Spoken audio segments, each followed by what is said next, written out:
Hello बच्चों, welcome to किताबें। ये जो हमारी वीडियो है that is about salt hydrolysis और इसका पार्ट 2 है ये। तो पार्ट 1 में हमने strong acids and strong base वाली सॉल्ट्स के एग्जांपल्स देखे थे और उसको एक्सप्लेन करने का, उसको सॉल्व करने का तरीका देखा था। तो इस वीडियो में हम weak acid and strong base की बात करेंगे, जो कि हमारी सेकेंड सॉल्ट है, सेकेंड टाइप ऑफ सॉल्ट है। तो इसमें क्या होगा, अगर वीक एसिड और स्ट्रॉन्ग बेस वाली सॉल्ट हम कंसिडर कर रहे हैं तो उसमें क्या होगा, एसिड जो वीक होता है यानी कि जो भी चीज़ वीक होगी वही हाइड्रोलाइज हो सकेगी, स्ट्रॉन्ग नहीं हो पाएगा। ये हमने पिछली वीडियो में देख लिया था। तो यहाँ पे अगर वीक एसिड है तो एसिड वाला कंपोनेंट क्या होगा, CH3CO-। उसको अगर हमने वाटर में ऐड किया तो वो बनेगा CH3COH प्लस OH-। ओके, क्योंकि H2O क्या होता है, H plus and OH minus से बना होता है ये। तो H प्लस क्या करेगा, इसके पास जाएगा और CH3COH बना लेगा। यहाँ पे कुछ टर्म्स मैं इंट्रोड्यूस कर रही हूँ। KH क्या होता है, KH होता है हाइड्रोलिसिस कांस्टेंट। ये एक आपको नया इक्विलिब्रियम कांस्टेंट देखने को मिलेगा जिसको हम बोलते हैं KH, और ये एक हाइड्रोलिसिस कांस्टेंट होता है। और KH की वैल्यू होती है KW अपॉन KA के बराबर। के डब्ल्यू मतलब कि आयनिक प्रोडक्ट जो होता है वाटर का, और के ए मतलब कि जो वीक एसिड्स का इक्विलिब्रियम कांस्टेंट होता है वो।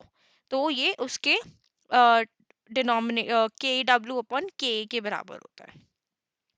तो ये चीज़ और ये चीज़ आपको पता होनी चाहिए। उसके बाद हम देखते हैं कि इसको सॉल्व कैसे करेंगे हम। तो डिटरमाइन डिग्री ऑफ हाइड्रोलिसिस, तो यानी कि हमें क्या निकालना है, हमें H की वैल्यू निकालनी है। H क्या है, डिग्री ऑफ हाइड्रोलिसिस। तो क्या होगा, CH3CO माइनस H2O से ऐड हुआ तो CH3COH बना और OH माइनस बना।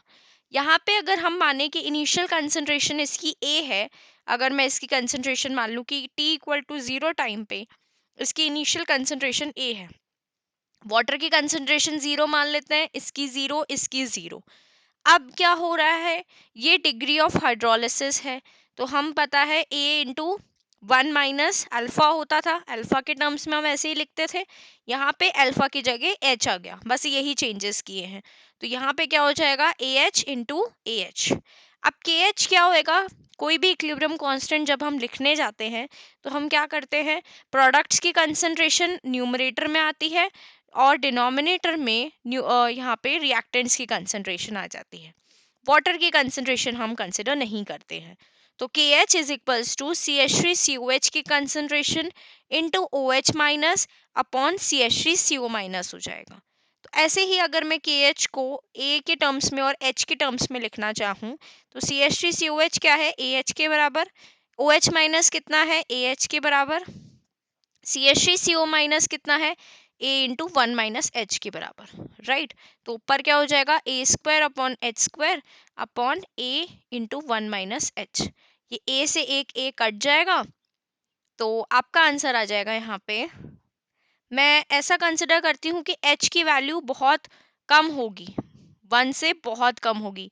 यानी कि अगर मैं कंसिडर करूँ that H is less than 1, अगर मैं ये कंसिडर करूँ तो फिर क्या हो जाएगा, ये 1 के बराबर ही हो जाएगा।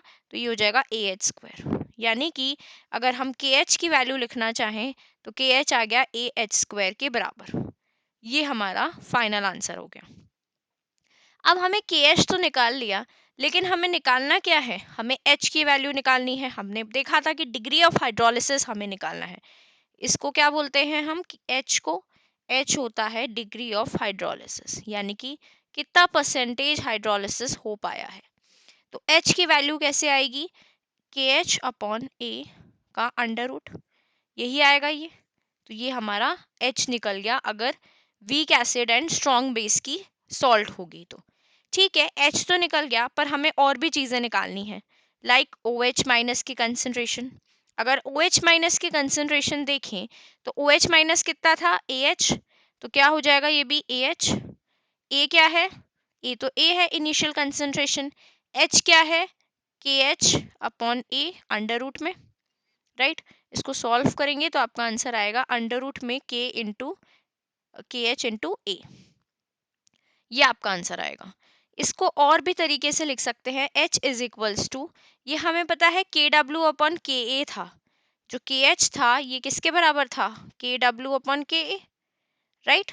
तो इसको मैं वापस से सब्सटीट्यूट कर सकती हूँ, तो ये क्या हो जाएगा, KW upon KA into A, इसके बराबर हो जाएगा। तो ये भी एक फॉर्मूला हो गया।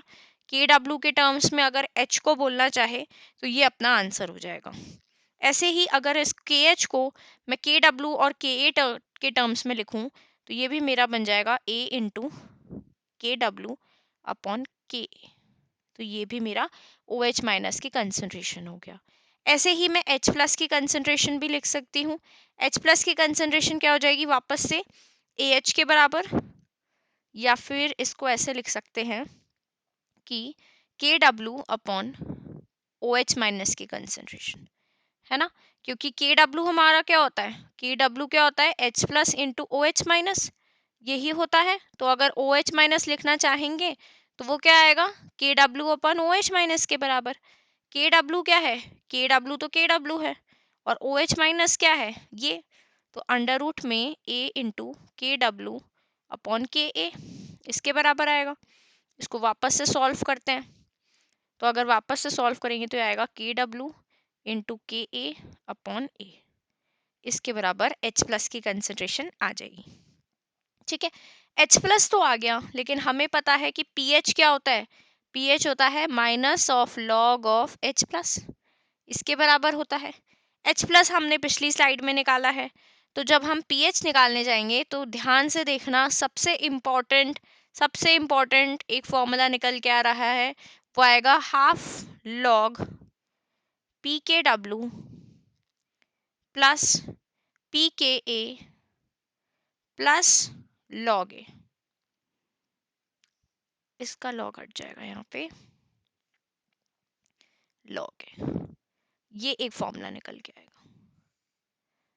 यहाँ पे ए क्या है, ए है अपना इनिशियल कंसंट्रेशन, हाफ, ऐसे, ये अपना आंसर हो जाएगा। तो अगर कभी भी कोई पूछे कि weak acid and strong base की कंडीशन है, पीएच निकालना है, तो हमारा यही आंसर हो जाएगा। तो अगर पीएच देखें तो पीएच ये हमारी आ गई। केडब्ल्यू आपको पता है, केडब्ल्यू क्या होता है, केडब्ल्यू होता है ionic product of water, ionic product of water. K A क्या होता है, के ए होता है dissociation constant, dissociation constant of acid, constant of acid, weak acid। And A है क्या है, ए है हमारा concentration of anion undergoing hydrolysis, undergoing hydrolysis, undergoing hydrolysis।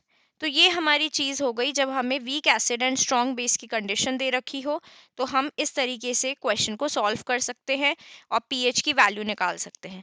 तो ये डेरिवेशंस कभी कभी एग्जाम्स में आ सकते हैं, आपके बोर्ड एग्जाम्स में आ सकते हैं, तो ये आपको एक बेसिक आइडिया होना चाहिए कि कैसे आता है। तो आई होप ये वीडियो आपको अच्छा लगा हो। अगर अच्छा लगा हो तो प्लीज़ लाइक करना मेरे वीडियो को और चैनल को सब्सक्राइब करना।